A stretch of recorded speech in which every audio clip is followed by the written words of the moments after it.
আমার এই ছোট্ট সংসারের সমস্ত কিছু আমি নিজেই বুঝে শুনে সমস্ত পরিচালনা করার চেষ্টা করি। আর এই ছোট্ট সংসারটাকে ধীরে ধীরে আমি আমার নিজের মনের মতন করে কীভাবে রাজপ্রাসাদ বানানোর আমি চেষ্টা করেছি। তো বন্ধুরা, তোমরা আমার সাথেই থেকো, কারণ আমি অনেক কষ্ট করে এই বাড়িটা বানিয়েছি। আর বাড়ির প্রতিটা জিনিস কিন্তু আমার অনেক ভালোবাসার। শুভ সকাল বন্ধুরা, আশা করছি তোমরা সবাই খুব ভালো আছো, আর আমিও বেশ ভালোই আছি। আরও আর একটা সুন্দর সকাল আমার সমস্ত মিষ্টি মিষ্টি বন্ধুদেরকে সাথে নিয়ে শুরু করছি।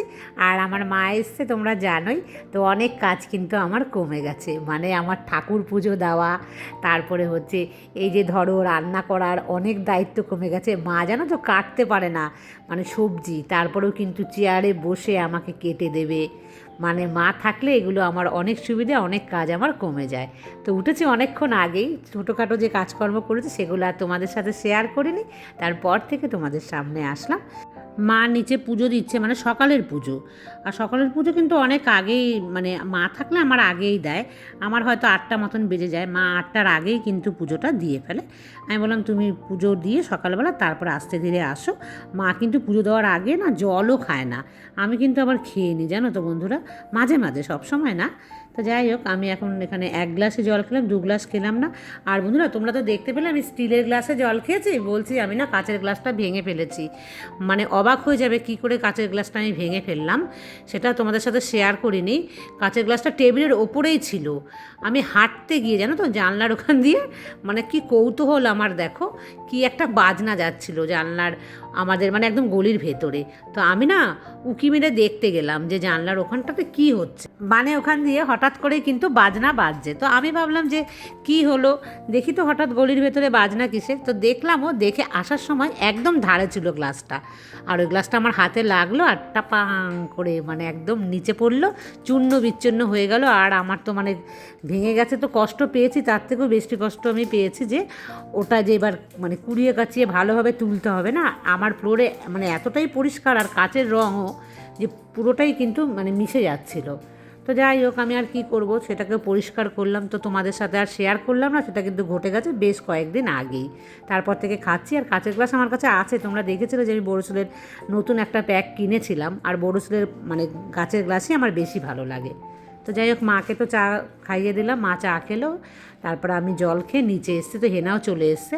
আর মা আসলে হেনার হচ্ছে এটা একটা ডিউটি, তো ওকে দিয়ে কিন্তু এটা মাকে মানে মা করিয়ে নেয়। আর ও খুব ভালোবাসে মাকে এটা লাগিয়ে দিতে। মা একবার বললেই ও একদম কিন্তু মানে খুব হাসি মনে ও করে।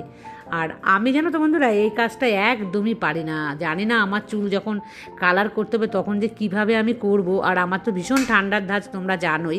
এটা মানে মাথায় লাগিয়ে মানে 10 মিনিট থাকলেই কিন্তু আমার ঠান্ডা লেগে যাবে।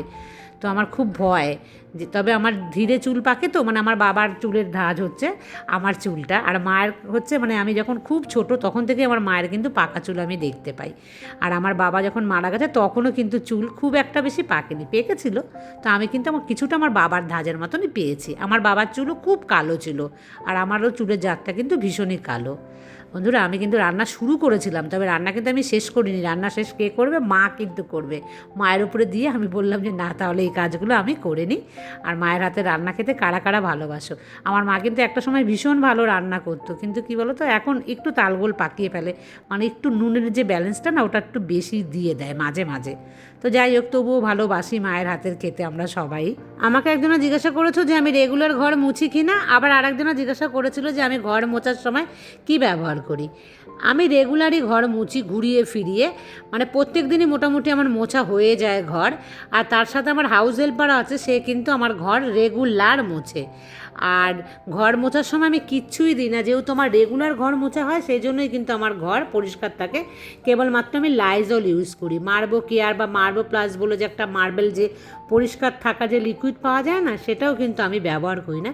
একটা আমি কিনেছিলাম, ভেবেছিলাম যে খুব নোংরা হলে ওগুলো দিয়ে পরিষ্কার করলে পরিষ্কারও হয়, আমি শুনেছি, আমি জানি না। তবে আমি কিন্তু কিছুই ব্যবহার করি না। আর সকাল সকাল দেখো আজকে এই ঘরটা করলাম, পরে আবার যখন রান্না হয়ে যায় রান্নাঘর করি। এইভাবে আমি করি, একসাথে তো অতগুলো ঘর মোছা সম্ভবই নয় কারোই, তো আমার পক্ষেও সম্ভব নয়। আর এটা হচ্ছে আমার নিচের বেডরুম, যেখানে আমার ঠাকুর আছে সেই ঘরটা, কিন্তু এটা ঘরটা অনেকটাই বেশ বড় আছে। তো এক সাইডে খাট আর এক সাইডে কিন্তু আমার ঠাকুর, মানে অর্ধেক এই ঘরটার আমি নিয়ে নিয়েছি আমার ঠাকুরের জন্য। তোমরা দেখেছোই যারা যারা আমার রেগুলার ব্লগ দেখো। আর বন্ধুরা, অনলাইনে তো আমি দিয়েছি, আমার কিন্তু এখনও আসছে না জানো তো কুর্তিগুলো। আমি তো ওয়ান পিস দিয়েছি, কুর্তি বলতে ওয়ান পিস। তো যাই হোক, আসলে যে তোমাদেরকে আমি দেখাবো পয়লা বৈশাখের কেনাকাটা। অনলাইনে আমি শুরু করেছি, কিন্তু অফলাইনে এখনও যাইনি। তো একদিন তো হেনাকে নিয়ে আমার যেতে হবে বলে আমি কিন্তু ঠিক করে রেখেছি যে যাব পয়লা বৈশাখের জন্য টুকটাক কিছু কেনাকাটা করতে। আর এই পয়লা বৈশাখের সময় কিন্তু বিছানার চাদর তোমরা কেনো কিনা আমি জানি না, আমি কিন্তু কয়েকটা কিনে রাখি। পুজোর সময় আমি বিছানার চাদর কিনতে পারি না বন্ধুরা, জানো তো। কারণ হচ্ছে পুজোর সময় মানে অন্যান্য জামাকাপড়ের দামটা একটু বেশি থাকে না, সেই সময় তো সেগুলো কেনাকাটা করতে পয়সাটা মানে একটু খরচ বেশি হয়ে যায়। তো সেই জন্য কিন্তু আমি করি না। এই চৈত্র মাসে কিন্তু আমি করি। তো তোমরাও যদি এরকম মানে করতে পারো, যদি আমার মতন যারা মধ্যবিত্ত, যে একটুখানি আমরা টাকা সেভিংসের কথা ভাবি না, সেই জন্যই আর কি। তো আমি চৈত্র মাসে কিন্তু বেডশিট কিনে রাখি। তো দেখি এই বছর কয়েকটা কেনার ইচ্ছে আছে, কতদূর কী করতে পারি আমি জানি না। আমার হাজব্যান্ড কিন্তু ভীষণ আমাকে মানে বকুনি দেয়, তবে আমি শুনি না। কিন্তু আমি মানে মোটামুটি কেনার চেষ্টা করি, এটা আগাগোড়াই। এখন ব্লগ করি বলে যে কিনবো সেটা কিন্তু একদমই নয়। আমি মানে কোথা থেকে শিখেছি জানো, এটা এটা আমি দেখতাম। আমি যে আগে বাড়িতে ভাড়া ছিলাম না, সেই বাড়িওয়ালি বৌদি কিন্তু সব সময় চৈত্র মাসে বেশি বেশি কেনাকাটা করতো জানো তো।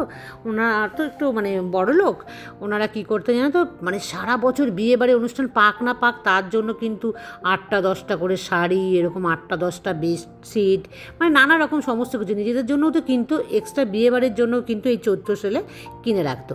তো আমাদের এখানে না বেলডাঙ্গা বলে মানে একটা জায়গা, সেখানে রামকৃষ্ণ দোকান, আমি ওখান থেকে কিনি। তো ওই দোকানে না মানে রিবেট যে ছাড় দেয় খুব ভালো কোয়ালিটির জানো। তো ওই দোকান থেকে নিত উনি।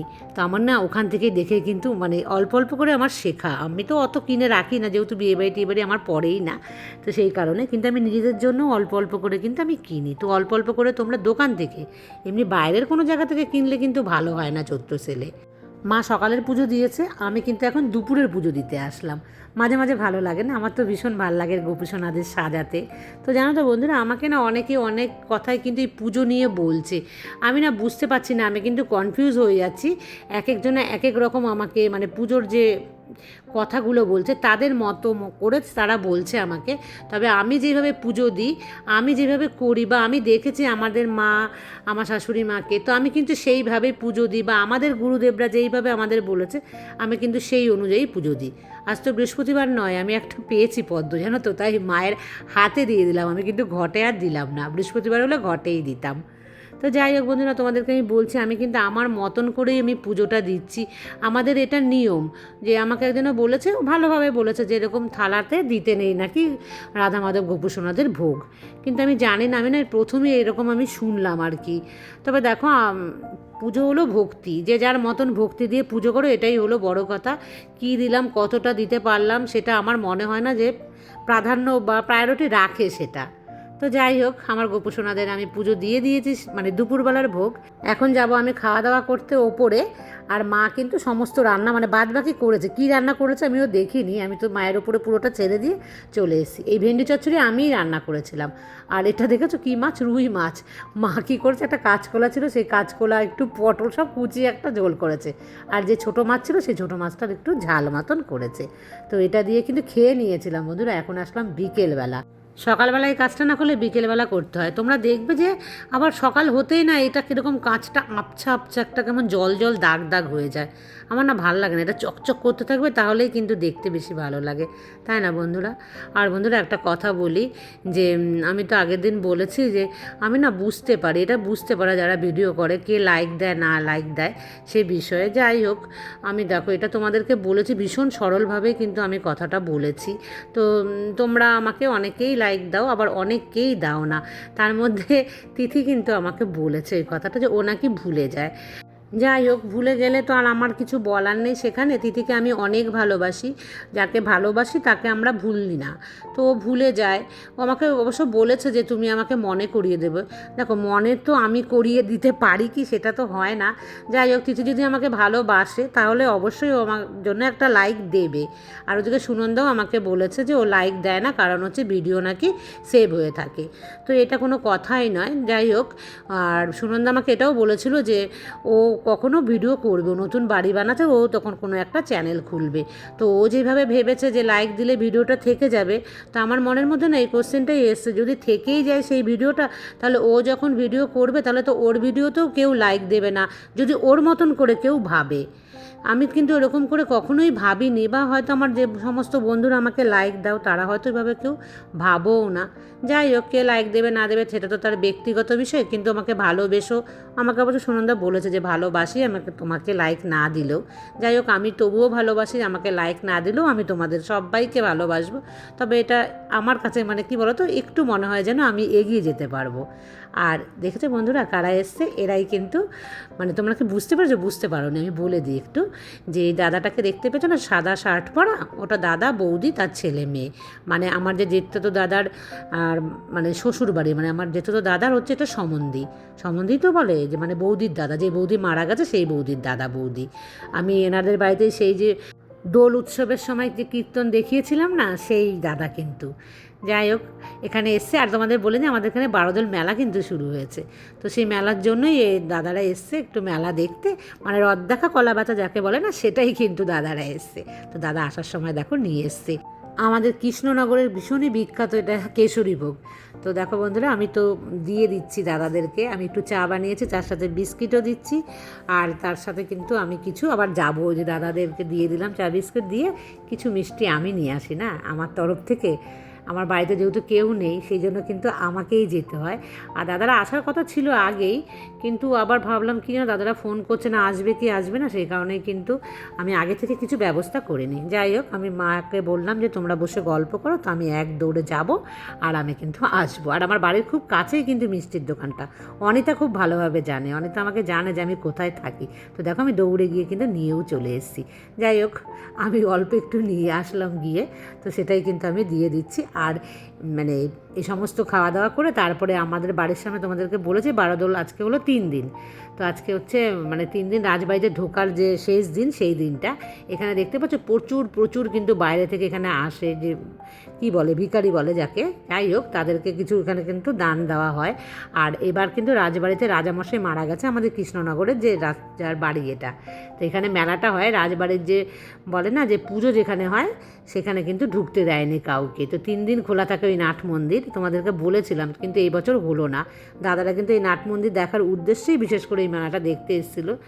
যাক, পরের বার হয়তো আবার মানে নাট মন্দিরে ঢুকতে পারবে। আর রাজবাড়ি নাট মন্দির তোমাদের সাথে আমি আগে শেয়ার করেছি, বেশ 2-1বার তো করেছি। তো মেলায় চলে এসেছি আমরা সবাই মিলে, মা আসতে চায় না, মাকেও কিন্তু খুব মানে জোর করে আমরা নিয়ে এসেছি। আর এটা যে কি একটা রাক্ষস তৈরি হয়েছে ভেতরে, মানে খুব সুন্দর নাকি। যাই হোক, এটা কিন্তু বাচ্চাদের। আর আমাদের এখানে মেলাটা প্রচুর সুন্দর হয়।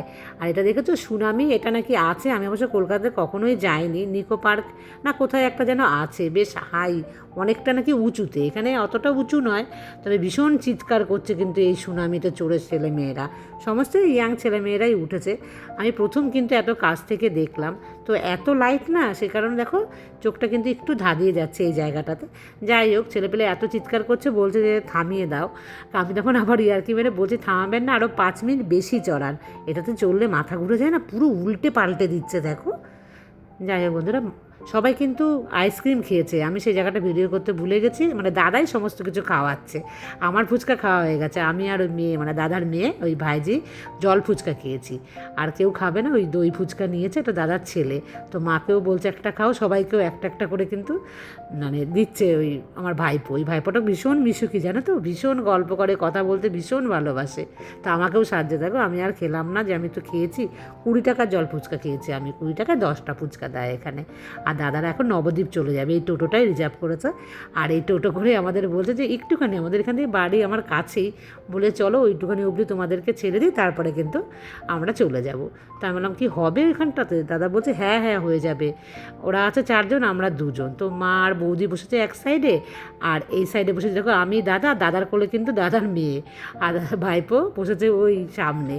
তো আমি মানে আমরা জাস্ট 2 মিনিট ওখান থেকে আসলাম, এসে আমরা কিন্তু আমাদের গলির সামনে যে নেমে গেলাম, আর দাদারা এখন চলে যাচ্ছে। তো বন্ধুরা আজকের মতন এই পর্যন্তই রাখছি, আবার দেখা হবে নেক্সট ব্লগে। টাটা।